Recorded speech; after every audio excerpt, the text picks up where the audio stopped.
They say limestone houses hold memories like scars in wood. On the outskirts of Brenham, where wildflowers tangle in fence lines and cicadas hammer at dusk, the weathered farmhouse sits empty most nights.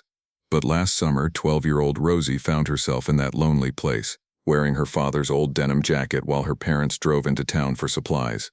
The sun was dropping behind the mesquite, painting the sky orange and bruised purple.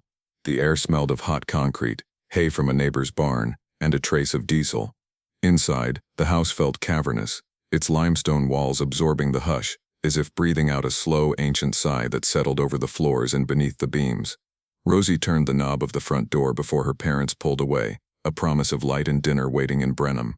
Her mother had left her a list: check the mailbox, water the tomatoes in the side garden, and make sure the kittens had fresh water. She scribbled a heart on the yellow pad and wrote, "Be safe, sugar." The words felt small amidst the empty rooms, the high ceilings echoing every footstep. Upstairs, Rosie carried the watering can past the windows that stared out onto nothing but fields. The sky was empty of birds. A distant engine thrummed on Highway 290, its rumble tickling the floorboards like a heavy heartbeat. After she finished the chores, Rosie retreated to the living room where the old transistor radio sat on the mantel. Through the static, a cushiony voice read a passage from a mystery novel, all smooth pacing and broken lines. She turned the dial to bring in the station clearer, then nudged the volume low enough to whisper. The house felt too still. The vibration of the radio was its only pulse. Outside, shadows stretched long. Rosie sat cross-legged on the woven rug, propping the radio between her knees. A humming at the edge of hearing made her pause, but when she tilted her head she caught only the sigh of the wind slipping through the screen door. The crawlspace door sat under the staircase, nothing more than a low panel of wood painted the same cream as the walls, with an old brass latch that scraped when opened. Rosie had never ventured inside. Dad said it was for storage. Years ago he'd sealed most of it after a heavy rain collapsed part of the beams. The smell of damp earth rose every time someone cracked the panel, but she left it alone now, too lazy after chores. The kittens darted around her ankles, mewling for scraps. She rummaged in the kitchen for crackers and dropped crumbs on the rug. The white kitten lunged for a piece, scattering crumbs across the boards. She laughed, and the ring of it echoed until the radio crackled out. After dinner, when dusk turned to the color of bruised grapes, Rosie climbed the rickety stairs to her bedroom. The windows rattled in their frames, and she thought she saw shapes moving in the neighbor's pasture. She pressed her palm to the glass. The air outside cooled, but the house still held the day's heat. Shadows pooled in the corners. She closed the curtains and traced the floral wallpaper with her fingertip, the paper thin and peeling in places.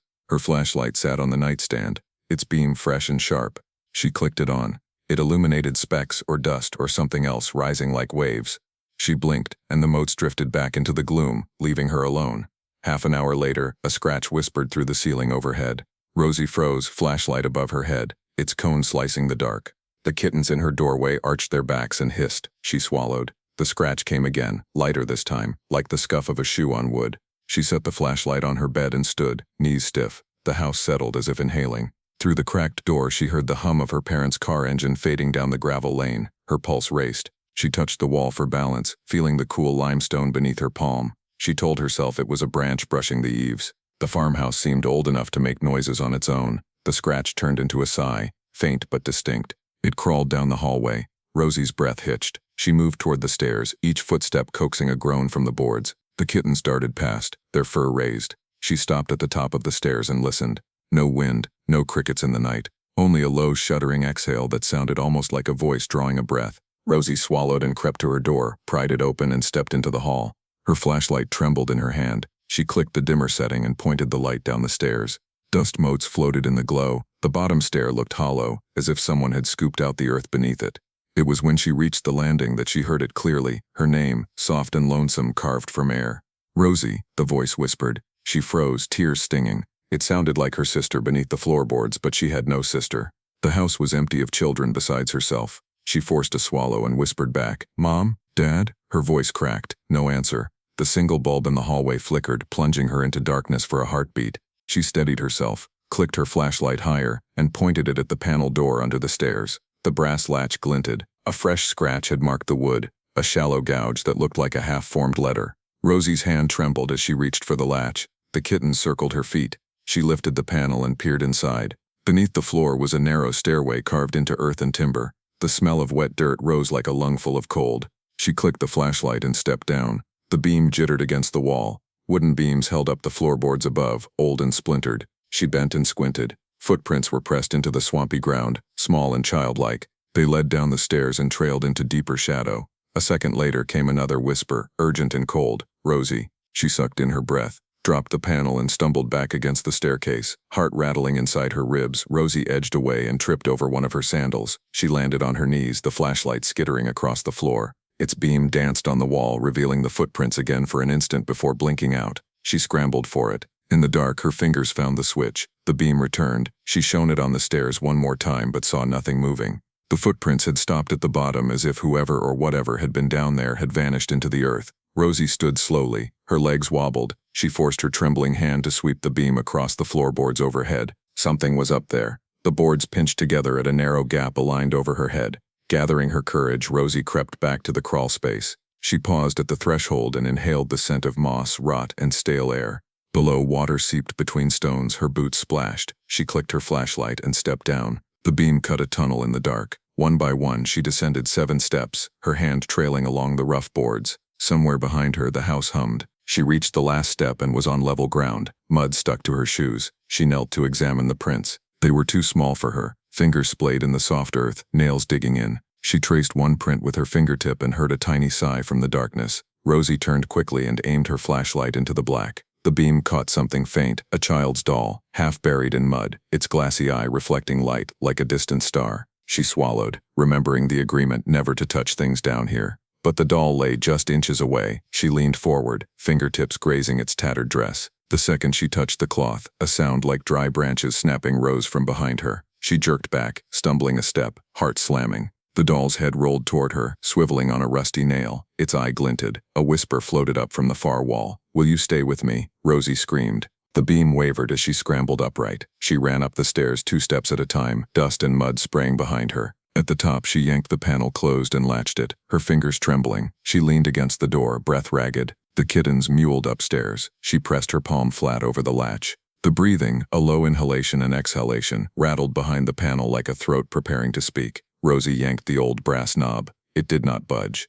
Through the wood, she heard the faint scrape of a fingernail searching the latch from the other side. The panel shuddered under the pressure. Tears blurred Rosie's vision as she backed away. She raced down the hallway and into her room, slamming the door. She twisted the knob until it stopped and then shoved her dresser in front of it. The radio lay on the floor. She reached for it and clicked off the dial. Silence pressed in, thick and heavy. Outside, the wind rattled a window pane. She tucked beneath her covers, heart hammering. The kitten hopped onto the bed. She stroked its fur without feeling it. Every breath felt too loud. She wanted to call her parents but knew they were miles away. She closed her eyes and listened for footsteps on the floorboards above, but the house was silent. Night deepened. A fan in the hallway clicked on, though she had never turned it up. The door handle to her room rattled. Rosie clamped her eyes shut. The rattling stopped. In the suffocating quiet, she heard the slow shuffle of something moving on the floor above her head. She pictured a small shape walking the halls. Once the floorboard above her bed creaked, as if something paused. She dared not open her eyes. The breathing at the crawlspace panel had ceased. Instead, a different sound rose in the air, soft weeping, muffled and childlike. Rosie pressed her pillow over her ears, but the crying seeped through, wet and sorrowful. The crying grew louder, then suddenly stopped. A hush fell, thick as syrup. Rosie's eyes snapped open. The kitten was staring at the door, ears flattened. The door swung inward slowly, inch by inch, until a sliver of bone-white light cut across the room. No lamp or bulb beyond. Rosie sat up, spine rigid. The light widened, shaped like a child, pure and pallid. The figure stood in the doorway. No features, only the outline of a small body. It tilted its head. Rosie felt her lungs seize. Then it lifted a finger and pointed toward the floor. Rosie looked down at her feet, then back. The figure was gone. The door lay open. She bolted from the bed and charged the hallway. The house suddenly felt alien, every corner hiding something. She stumbled toward the front door but found it locked. Her parents had not thought to leave the key in the lock. She glanced left at the stairs that led to the crawlspace above. That door was still shut. Her chest burned with panic. She had 2 choices: stay in the haunted house or go down into the crawlspace. Neither made sense. She pressed a hand to her chest and screamed for help, but her voice cracked against the empty walls. Someone needed to get here. She ran to the windows and banged on the glass. The only response was her own echo. In the hallway, the radio sputtered to life, blasting static before settling on a station. A man's voice, leather thick and old, whispered, "Don't let her out." The volume faded until all she heard was the hiss of the speaker. Rosie covered her ears. She stumbled backward against the wall. The hallway lights flickered. On the floor, muddy footprints had appeared, small and trailing in from her room. They headed down the hall toward the basement door. Leather boots or bare feet. She leaned down. The prints glistened with damp. She glanced down the hallway, now empty. Her heart pounded. She forced herself to step toward the basement door. The knob was cool. She twisted it. The door creaked open, revealing a staircase into pitch black. She flicked on her flashlight. The beam fell on footprints again, deeper here, dipping into darkness. Dust motes danced. The scratching started below her, like something dragging fingernails along wood. She swallowed, took a breath, and crept down the steps. Her shoes squeaked. With each step, the scratch grew louder.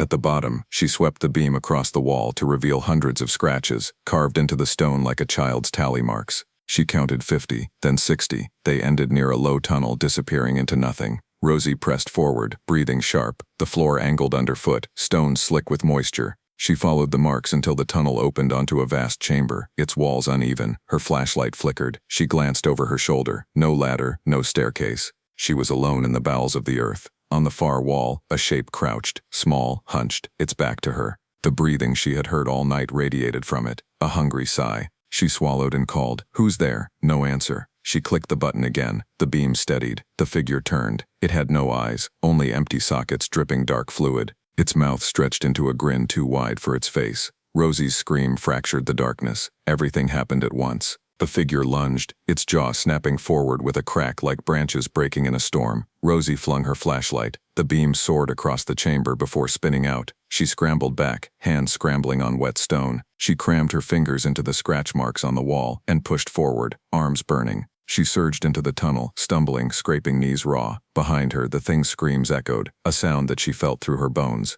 She ran blindly, adrenaline scorching her limbs. She knew the way to the stairs. She prayed she would reach them. Light flared at the end of the passage. She burst through the panel into the hallway, gasping, as if ripped from water. The kittens flew past her legs, yowling. She dropped to her knees. Her dress was torn and dirt-caked. She pounded on the crawlspace door from the other side, but it held fast. The radio fell silent. The hallway lights stabilized. Silence waited. A whisper brushed across her ear, cold and urgent. "I'm still here." Rosie scrambled upright and kicked the panel with both feet until it splintered. She squeezed through the gap and landed in the living room with a thud that rattled the windows. No one came. Her breath came in waves. She looked back. The panel lay broken. Mud dripped from the edges. She ran to the front door and yanked it open. Outside, the night was still, moonless. Cicadas had gone quiet. She stepped onto the porch, racing down the stairs and into the yard. The field stretched empty, but something moved in the darkness just beyond the halo of the porch light. A small girl's silhouette, holding a doll by its arm. Rosie froze. The girl raised her head, her hair plastered to her scalp, eyes shining. She lifted the doll's head and spoke in a voice that matched the scratching she'd heard. "Rosie, come back. We need to play." Rosie's legs unlocked. She sprinted across the yard, gravel biting her soles, heart pounding. She leapt into her father's truck, slammed the door. Her fingers fumbled for keys on the seat. The engine turned. She peeled away, tires kicking up pebbles. In her rearview mirror on the porch, the girl stood at the top step, doll in hand, watching her go. Rosie drove until the headlights carved ribbons through the night, not daring to look back.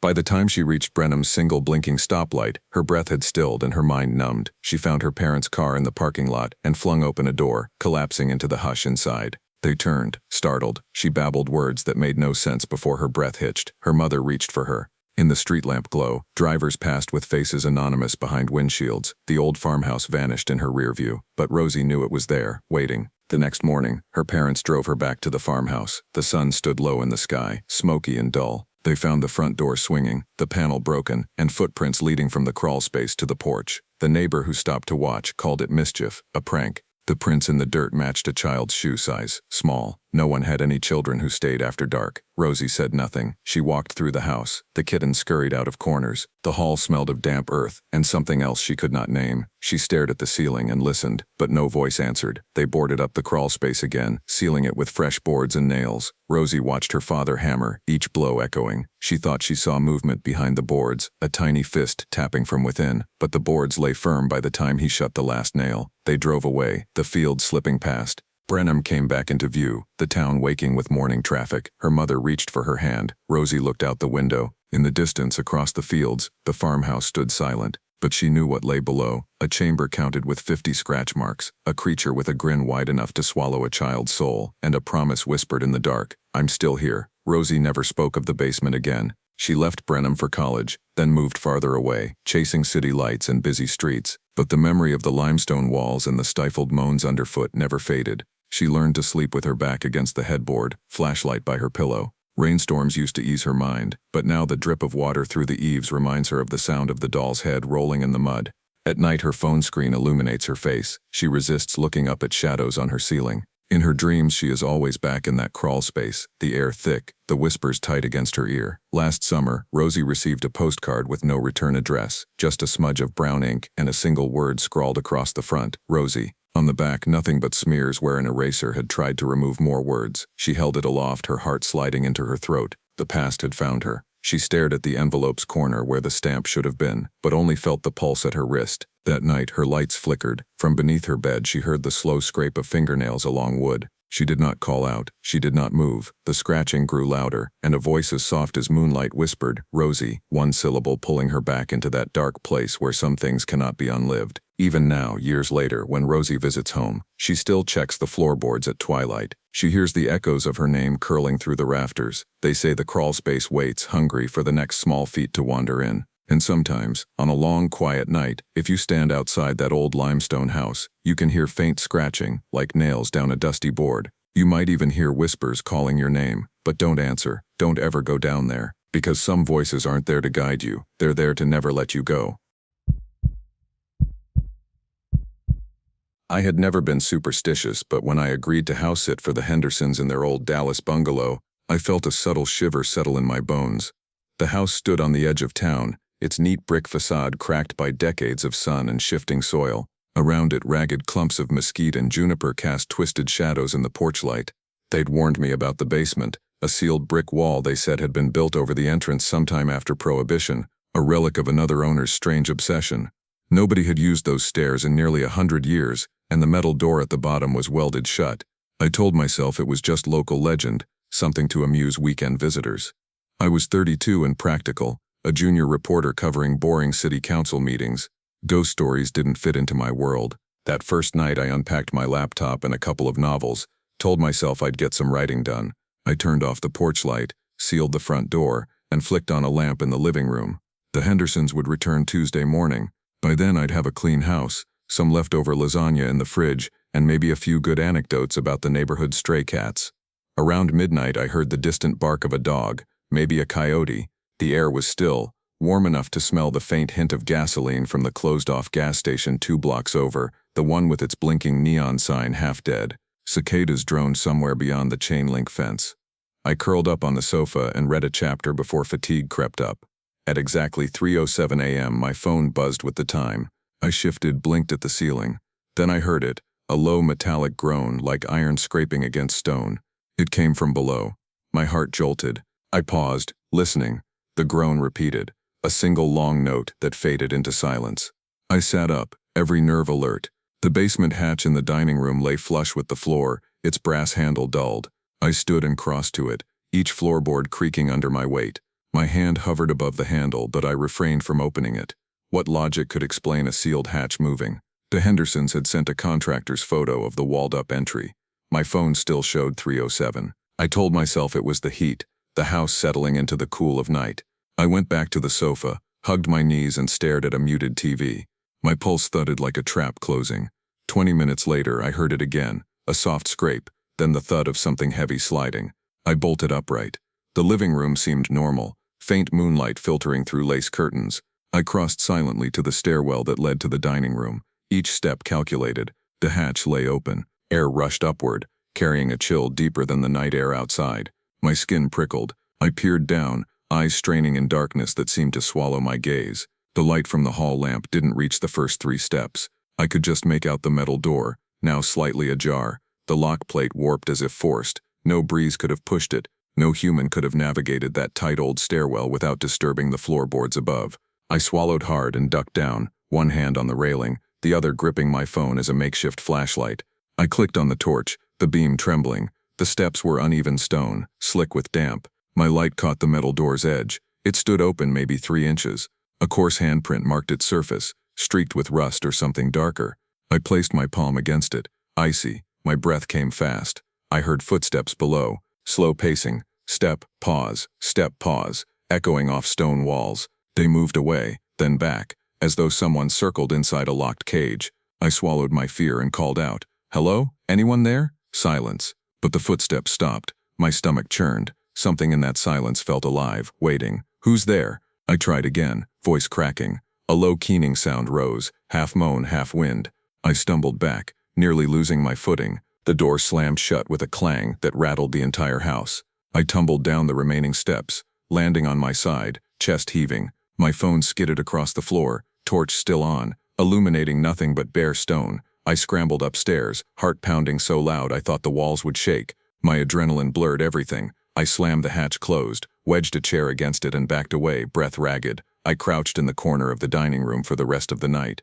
Dawn came pale and unresolved. The Hendersons returned to a locked basement, a chair on the hatch, and me haggard, wide-eyed. They found the lock untouched, the brick wall inside intact. I swore I'd seen footprints in the dusty subfloor, but they chalked it up to rodents or swollen wood. When I took the job, I never expected more than a free weekend in a bigger house. But after that night, I couldn't shake the dread. The moment the sun dipped below the oaks, my phone buzzed to 3:07 again and again on the clock. I'd find myself staring at it with sweat beading on my back. I never dared go near the dining room after nightfall.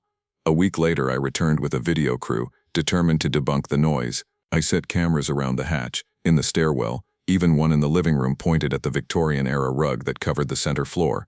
I planned to capture every frame, confident the footage would reveal some logical cause, draft, settling, nothing supernatural. We waited until midnight, nothing. My recorders showed silence at 3:07. I teased the crew, made jokes about midnight snacks, then we packed up and left.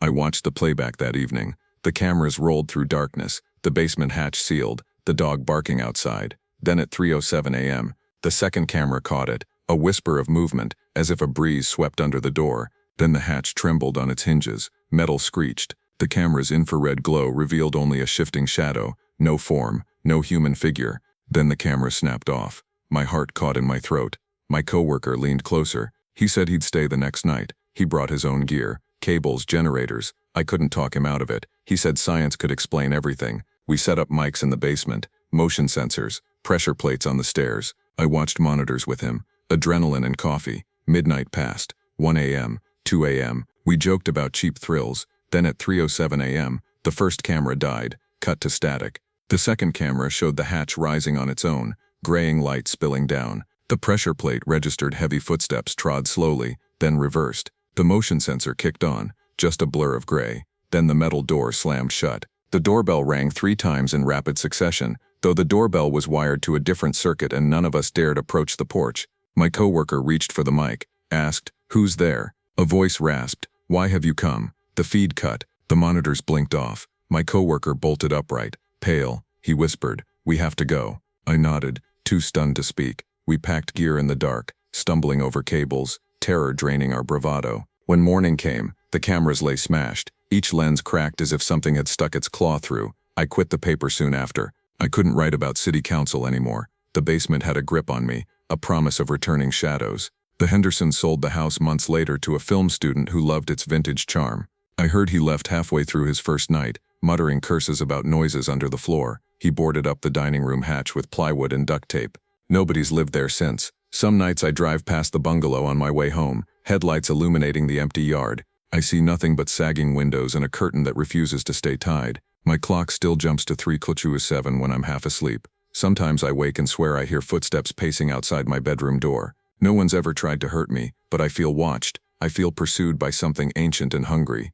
Last week I got a message from the new owners. They wondered if I could check on the house again. They'd heard noises in the walls, a whisper low and insistent, "Let me out." I stared at the text and felt a jolt. My palms went cold. I remembered that copper-smelling air, the smear on the metal door, the weight of those unseen footsteps. I typed back, "I'm sorry, I can't help." I locked my phone and opened my front door instead, stepping into the night air heavy with pine and dust. In the distance a train whistle cried. The highway beyond it stretched to hell and back. I drove on, never looking back. Tonight, my clock buzzed again. It was 3:07. My heart synced with its chime. I swore I felt a draft at my feet, a soft click beneath the floorboards where the basement hatch might lie. I closed my eyes and whispered, "Not again." But I knew already the hinges would groan, the door would open, and the thing that lived in the dark would come pacing once more. Jana's hands trembled when she stepped onto the cracked concrete of her porch, the midday sun bending through the mesquite and juniper, casting thorny shadows across the peeling wood. She frowned at her phone, the grocery list glowing in her palm, and glanced toward the nursery window where the pale curtains fluttered in the soft breeze. Behind them, 8-month-old Eli slept, his breath a gentle tremor in his crib. She'd left him only 30 minutes ago, and yet every mile she drove east on Highway 183, past the burned-out gas station and the shuttered feed store, she dialed home to check the monitor. Silent. White noise. The steady hum that lulled her into thinking he was safe, that nothing in Lockhart's sleepy outskirts could possibly threaten her boy. A trick of the imagination, she told herself, nerves frayed by loneliness, fueled by old wives' tales in diners about restless spirits haunting the county roads. She shook her head, pocketed her phone, unlocked the screen door and barreled inside, boots thumping through the narrow hallway, ears straining for that familiar static. It was there before she reached the nursery, soft and insistent, like a cradle song she'd never heard, a lullaby drifting through the speaker, each note fragile and uncanny in the tight hush of the house.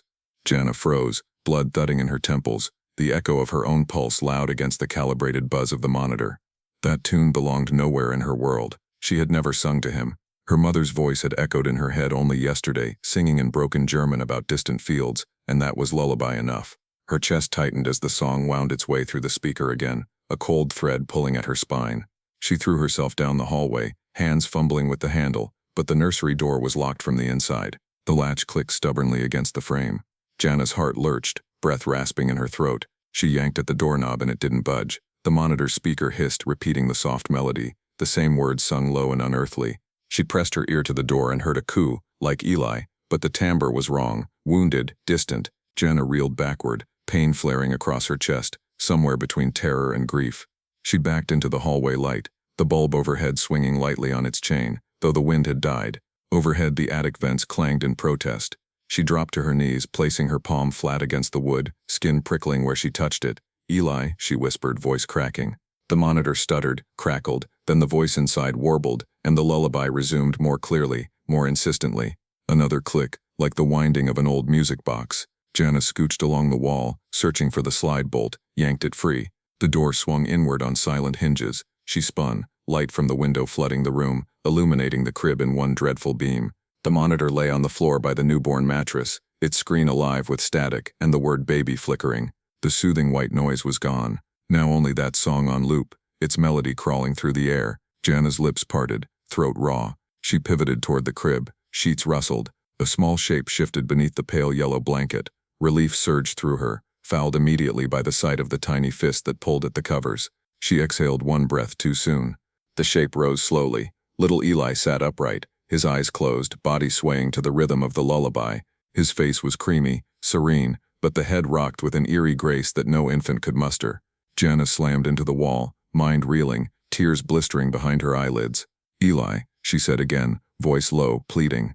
The cradle rasp of his breath was odd, too measured, like the ticking of a clock. He opened his eyes. They were pale gray, unspeaking, old eyes. Jana staggered forward, her knees hitting the floor. "Oh God," she whispered, hand stretched out. Eli reached with that slow, deliberate motion, arm lengthening, fingers curling. The lullaby climbed toward a final note, and then paused, silence cruel in its intensity. Jana reached for the baby monitor on the floor. She lifted it shakily, voice trembling. "Stop," she said. "Nothing."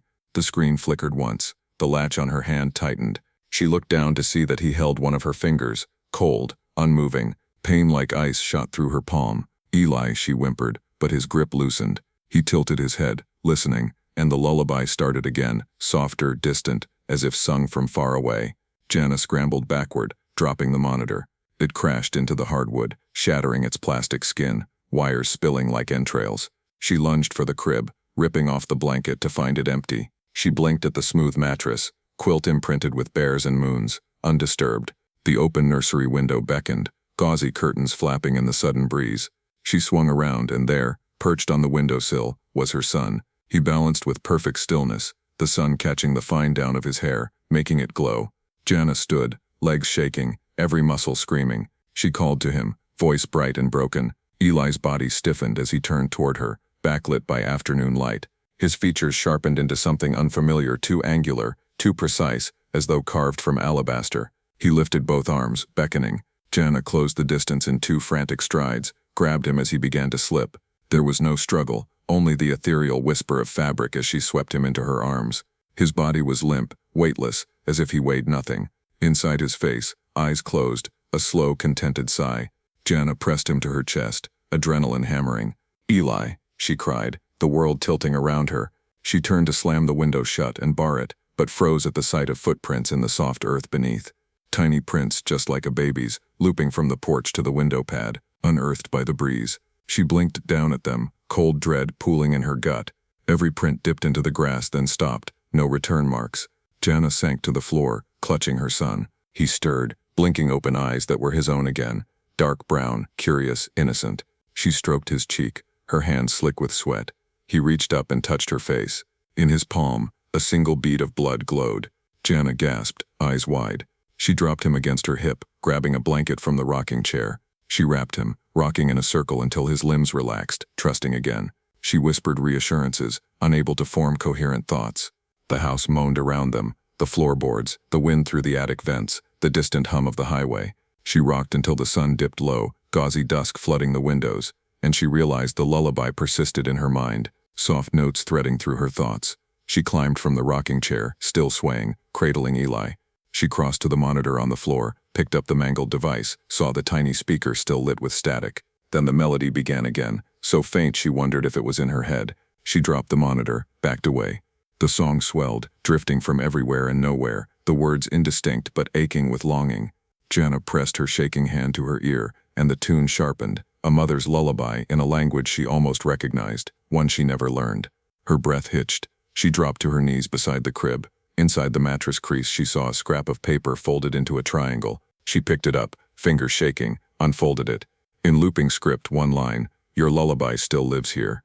Jana felt everything go cold at once. She glanced at little Eli, curled against her shoulder, breathing even, warm. She pressed the note between her fingers, looked back down the hall. Her mind raced, imagining shapes moving in the corners of her vision, shadows pooling where none should be. She closed her eyes, breath slowing, and when she opened them, the nursery door was shut. The latch clicked softly. Jana bolted upright, cradling her son, reaching for the doorknob. It didn't move. She pressed her ear to the wood. Silence this time. The lullaby had stopped. She exhaled, relief flooding her, but the silence felt worse. In the hallway behind her, a soft thud echoed, like a foot brushing the floor. Jana's heartbeat thundered in her ears. She spun around. The rocking chair was moving, back and forth, empty. She took a step backward. The monitor on the floor flickered on. Static spilled from the speaker. A voice, distant and echoing, called her name. Not Jana, but something older. Older than the house. She didn't know the word, but her bones recognized it. It breathed around her. In its depths she heard the soft chorus of lullabies, thousands of them, layered, weaving through time. She froze, tears brimming. The lamp beside the crib sputtered and went out, plunging the nursery into darkness. Only the monitor glowed, and the empty rocking chair still swaying in the black. Jana pressed the baby to her chest, whispered, "You're safe," though she wasn't sure any of it was true. She closed her eyes, feeling the lullaby coil around her heart, pulling her into the silent promise that some songs never end. Miguel pulled into the driveway just as the sun dipped beneath the knotty mesquite lining Longwood Lane, the sky burning orange and violet against the stubby Texas oaks. His little sister Marisol was already peeking through the front window, her dark curls bouncing as she waved excitedly. Their parents were running late in Houston, caught in traffic after a long work conference, and Miguel, a freshman at UH Katy taking summer classes online, had volunteered to babysit. He patted the steering wheel, glanced at the rearview mirror, and reminded himself that everything would be fine. It always was, until tonight. He stepped out and heard the faint hum of cicadas mingling with the distant roar of a tractor trailer on FM 1463. The air smelled of juniper and fresh-cut grass. He grabbed his backpack and made his way up the stoop while Marisol darted past him into the quiet house. Miguel flicked on the porch light, stiffened at the sudden brightness in the cool evening, then shrugged it off. Inside, the living room felt cavernous in the semi-darkness, the TV off, the couches pushed back to make room for Marisol's favorite cartoons. He changed into sneakers, set his phone to Do Not Disturb, and called out, "Hey Marisol, ready for a movie night?" She appeared at the bottom of the stairs, clutching her stuffed puppy. "Can we watch that one with the fireflies?" she asked, her voice echoing slightly in the empty hall. He nodded, turned toward the TV, and paused when he saw a soft, wet smear on the screen, like someone had left a fingerprint of blood. He rubbed at it with his sleeve. Marisol hopped onto the couch, legs crossed, and he sank beside her, heart thumping at the chill creeping down his spine. It was probably just a stray smudge from earlier that day, he told himself. After the movie credits rolled, Marisol yawned and headed upstairs for bed. Miguel followed, flicking on the hallway light. The mirror at the top of the stairs caught his reflection, tousled hair, anxious eyes. He felt goofy staring at himself so long. "You okay, big guy?" he whispered. No answer but the faint hum of the air conditioner. He pushed open Marisol's door and stood in the doorway, taking in the pastel walls decorated with her school photos and fairy light garland. She was tucked under a quilt patterned with blue bonnets, eyes fluttering shut. He leaned in to kiss her forehead, then steadied himself against the wall. In the corner, the full-length mirror Arthur's home decor had delivered last spring gleamed. Miguel stifled a shiver when he thought he saw another face in the glass, pale and wide-eyed, hovering behind his own. He jerked his head around. The room was empty except for him and Marisol's eyelashes brushing her cheeks. He blinked and looked back at the mirror. Only he stared back. The mirror was silent, still. He let out a breath he hadn't realized he was holding and crossed the floor to her nightstand. He set her alarm clock, flicked off the lamp, and whispered, "Sweet dreams." He padded back downstairs for a glass of water. In the living room, the TV now displayed a static line where its glow should have been. He reached out, pressing the power button, but the picture stayed gray. Frustrated, he stood and noticed the sliding glass door at the back of the house. Moonlight traced the outlines of cypress trees at the pond behind the fence. For a moment he thought he saw a silhouette behind the glass, too tall, too still. He stepped closer. The glass was clear. No silhouette. His breath fogged the surface and he wiped it away. Nobody out there. The night was silent except for frogs croaking by the water's edge and the faint hum from the road. He poured water into a glass at the kitchen sink. The faucet's drip echoed in the empty room. Behind him, the reflection in the window showed him turning around. He reached for the door handle. As he did, his reflection's eyes lingered on his shoulder. He froze. The eyes narrowed and the reflection's mouth curved into a grin that stretched too wide.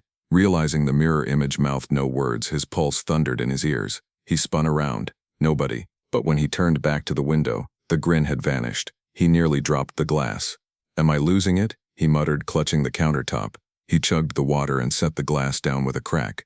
At that moment, his phone buzzed. A text from his mom. "Running 10 minutes late. Are you guys good?" He tapped out. "All good. Be safe." He pressed send, and the buzz died. He leaned against the counter in the dim light, the kitchen appliances casting long shadows. Every reflective surface in that room suddenly seemed like a trap. He forced a shrug and pocketed his phone. Better to take his mind off it. He wandered into the den where the old brass-framed mirror from Grandma's house still hung above the fireplace. The wood mantel was dusty, the logs cold. His reflection stared back at him. No grin. He let out a shaky laugh. "Nice one, brain."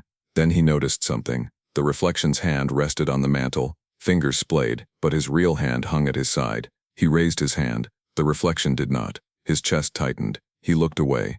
When he looked back, the reflection had its hand on its hip, as if waiting for him to catch on.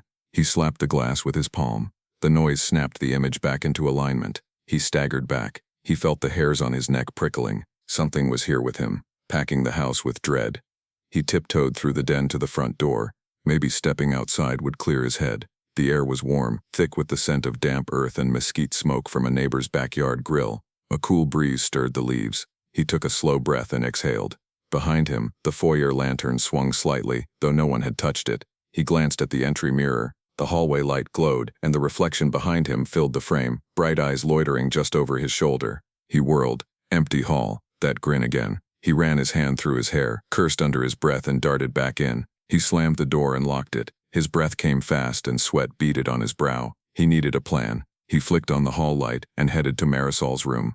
Maybe she'd heard something. She lay safe, dreaming peacefully. He bent over her. "You okay?" He touched her shoulder. She mumbled in her sleep but stayed curled up. Thank God. He left the door open and sprinted upstairs to his parents' room for a bat or baseball glove, anything to feel safe. He yanked the door open. The room was dark, but for the moonlight on the bed, his dad's golf club stood by the closet. He grabbed the driver grip, his knuckles whitening. A floorboard creaked below. His heart slammed. He stalked to the top of the stairs, club poised. Halfway down, he spotted it. The reflection's face pressed to the glass partition of the stairwell window, lips parted in an agonized pout, chin squeezed against the cold pane. But when he blinked, it disappeared. The grin had turned to a scowl. He stood frozen, the club held high. Mirrored surfaces lined the stairwell, walls of glass that led to the landing below. Each pane showed nothing but darkness. He took one trembling step down. A loud thud behind him made him whip around. Nothing. He counted to 5. He let himself believe it was the old pipe settling, then another thud. From above now, he bolted down the stairs, slammed the back door open, and dashed across the patio into the backyard.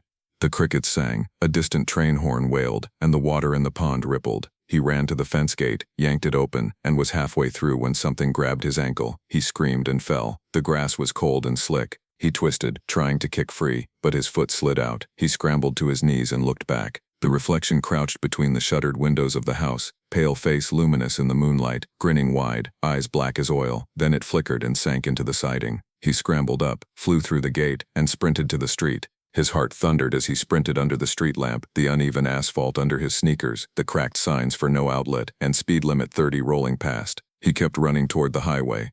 KM 1093, where a dimly lit gas station waited like a beacon. The roar of traffic on I-110 sounded closer. He dared a glance back. The house sat silent in the darkness, but for a faint glow at the upper window where Marisol's room was, a face appeared there, a pale child's face, with a tiny grin.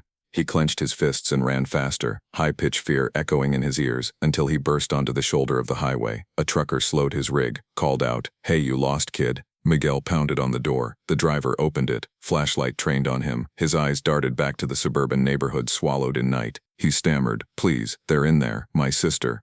The driver frowned. "What are you talking about?" Miguel pointed. "My sister." "Something's in the house." The driver shook his head. "You sure you ain't dreaming?" Behind Miguel, headlights traced patterns on the garage door. The reflection's grin bloomed in every window as the trucker edged back. Miguel sobbed. "It's not a dream." The driver backed away, fumbled his phone. Miguel looked back at the house. The door swung open. In the threshold stood Marisol, her face lit by the porch light. She looked exactly as she should, small, wide-eyed, terrified. She held her puppy tight. Relief and dread warred in Miguel's chest. He sprinted toward her. The driver called out, "Hey kid," but Miguel didn't stop. He scooped her up with a sob. She clung to him. "Miguel," she whispered. "Miguel, I'm scared." He hugged her, his own fear crashing through him. He glanced back at the dark windows. Every pane held a reflection, his own face, twisted in meat-cold fear, and another face behind him, pressed close.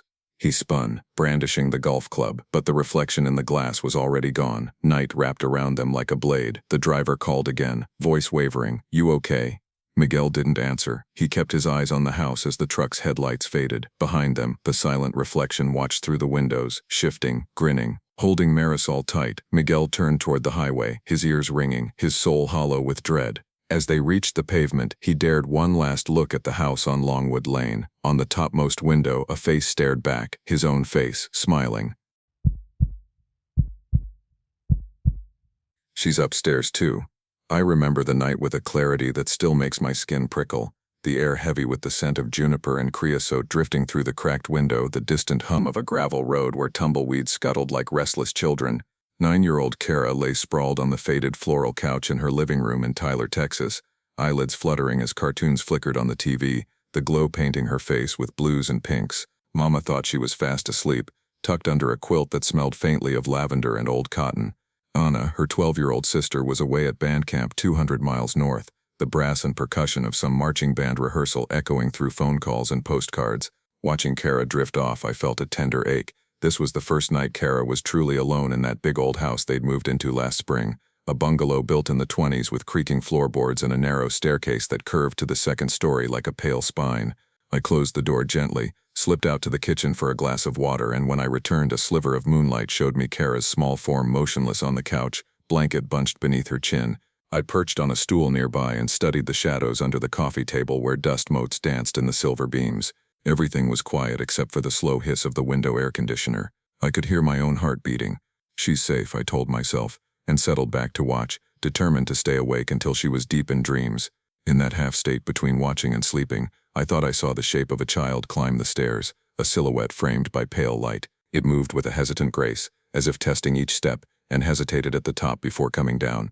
My breath caught. I blinked. Nothing. The screen's light flickered. The shape dissolved. I glanced again. Kara's eyes were still closed. When I woke fully, I was certain I must have dreamed it. I leaned forward to brush a lock of hair from Kara's forehead and froze. 2 small footprints pressed in the thin layer of dust on the old oak coffee table. Tiny toes splayed, heels clear. They faced the couch, proof someone had knelt and left those prints. I counted the toes again, then suppressed a scream. Footprints weren't like dropped socks. You cleaned off that table before she went to bed. Dust didn't gather in perfect shapes all at once. I touched the cool edge of the table, heart pounding, and the footprints seemed to breathe beneath my fingers, alive with possibility. I ran upstairs to Kara's room, anticipation coiling in my stomach. The hallway lamp was off, the air heavy, and I pressed the light switch. Darkness. The bulb must have blown. I fumbled for my phone, switched on the flashlight, and found her bed empty, covers rumpled. Her bedroom door creaked softly in the current. I called her name. Her voice floated down. "I'm fine, Aunt May." I wanted to get a snack. Relief eased my chest, and I motioned her back to bed, scooped her up and tucked her in, promising story time if she'd lie still. Her eyes were heavy, her voice sleepy. "Did you see her?" she whispered. I frowned. "See who?" She shivered. "Anna." She climbed the stairs to tuck me in. I swallowed hard. "Anna's at band camp, sweetheart." She frowned with childish innocence. "Let me stay with you, May." Then a pause. She said, "Let me stay with you." The hair on my arm stood on end. We lay in the dark, the distant howl of a coyote drifting through the screen. I stayed until her shallow breath steadied, then crept out and slid the bolt. I checked the staircase, wiped the railing. Nothing unusual, no wet wood or smeared dust. I climbed to the attic hatch, braced my weight and shone the light inside. Nothing. No kid, no shape, just old trunks and mothballs. Over the next few nights the air grew colder than the creeping August chill should allow. Kara swore she heard Anna whispering from the hall. I chalked it up to childhood fantasies until I found the small scuffed footprints again, this time leading from the living room rug to the front hall and stopping at the closed door of the pantry. I opened it, and the smell of stale cereal drifted out, but the tile floor was unmarked. She couldn't have walked there without making prints in the pantry. She couldn't have made any of it. No one was in the house with her. Friends told me I was imagining things. My sister's daughter was isolated out there, my mind playing tricks. But the old house had a history. Neighbors whispered about the little girl who died in the upstairs bedroom in 1943, small of stature, a fever that claimed her before polio vaccine existed. Mother Nora, the previous owner, carried her ashwood crib to the front yard when her son was born, and some said the house never forgave that. Doors that slammed at midnight, soft crying behind closets, footsteps in the attic. I'd laughed it off until I heard that crying myself, one humid night, pressed against the thin wall separating the girls' rooms. Kara woke me sobbing, saying Anna was crying. I went to her door and there in the hallway was a shape, pale and thin, backlit by the sliver of moon through the window at the end of the hall. It swayed like a willow branch in a breeze, hair tangled. I called out and it vanished, leaving drips of cold air that rushed past me with the faint scent of lilac and something older, something decaying. I decided to leave, drive Kara to Mama's house and admit I couldn't do this alone. But packing up only brought more. In the trunk of the car I found a doll I didn't own, its painted face cracked, one eye missing, lace dress yellowed. I never saw Kara with it. I threw it back in the house and locked the door behind us.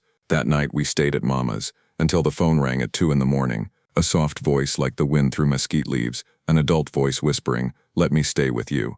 The line went dead. I threw the phone across the room and it landed face down, screen cracked. Kara drew pictures of a girl on our living room couch, scribbles of long hair and dark eyes and a line of footprints. "She's pretty," Kara said. I felt a hollow ache when I realized the girl had no feet, just the footwear marks. The next time I stayed there I slept on the floor with Kara. In the pale hours before dawn I felt a pressure against the back of my head, a whisper, "Let me stay." The voice was soft, pleading. I froze, stared at the doorway. Nothing. But I could hear soft breathing. I poked Kara. She didn't stir. I sat bolt upright. The window was open, curtains fluttering and curtains making tall shadows on the walls. The window lock was untouched. I drove to the local bookstore and bought a copy of The Haunting of Hill House for Kara to read when she got older, something to ground her in rational fear. The bookseller eyed me curiously when I asked for stories of restless spirits and little girls lost in the upstairs rooms. He sighed and told me the legend of the Ashwood house at the edge of town. That house burned down in 1968, but people said its spirit found another nearby house to haunt. The footprints in the dust, the crying upstairs, the pleading voices. It fit too well. We moved to a rented apartment in town. For a month, nothing. Kara laughed again, chased neighborhood kids, wore her favorite dress. During the day she talked about Anna's return from band camp, and I hugged her close, just relieved the horror had slipped away. But then I woke to her door creaking. I found her in the living room at midnight, standing before the French doors that led to the balcony. The moon was full, silver on her face. Behind her the carpet bore footprints, tiny, 8 shadows like a small person pacing. She touched the window and said softly, "Come inside." I grabbed her hand and yanked her back. There was no one on the balcony. That morning the sky was sickly pink, clouds smeared across the horizon. I seized Kara's hand. "Tell me exactly what happened." She blinked up at me, sleep in her hair. She's upstairs too, she's lonely after band camp. I swallowed, tried to smile. Band camp's over. She shrugged. She said she'll stay if I want her to. That night I waited. I set the alarm for every 15 minutes and sat in the darkness with my phone flashlight on. At 2:45, I heard it. The soft tap of small shoes on the hardwood by Kara's door.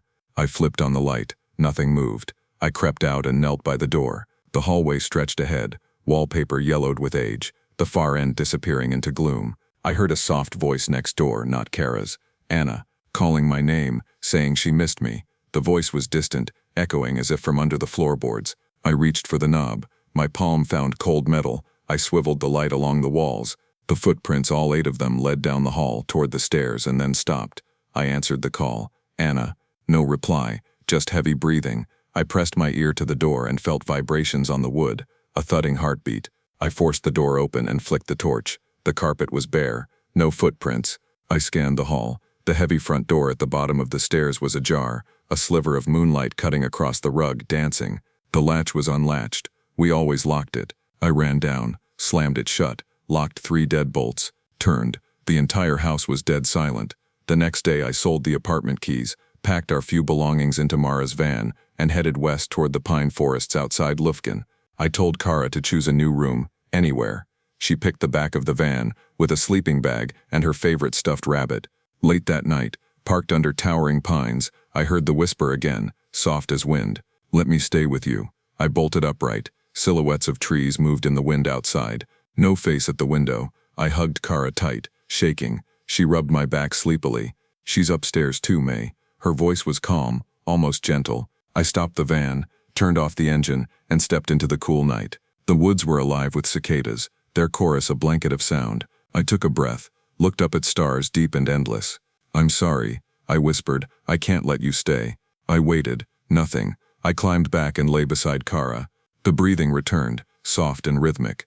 I closed my eyes. At dawn I drove us on, leaving the pines and the whispers behind, heading for the wide-open plains where I hoped the wind would carry the bad memories away. But every time I glance in the rearview mirror, I see something small perched up in the back seat, a pale shape with dark eyes and tangled hair, kneeling beside Kara, whispering, "Let me stay with you." And when I dare to look again, the seat is empty, and the rearview mirror shows nothing but the long straight road and dust devils spinning in the distance. And sometimes when I arrive at motels, I find 2 footprints pressed into the thin layer of dust on the windowsill, just above where Kara sleeps, and I know the spirit has followed us, still pleading, still lonely, still wanting to stay upstairs too.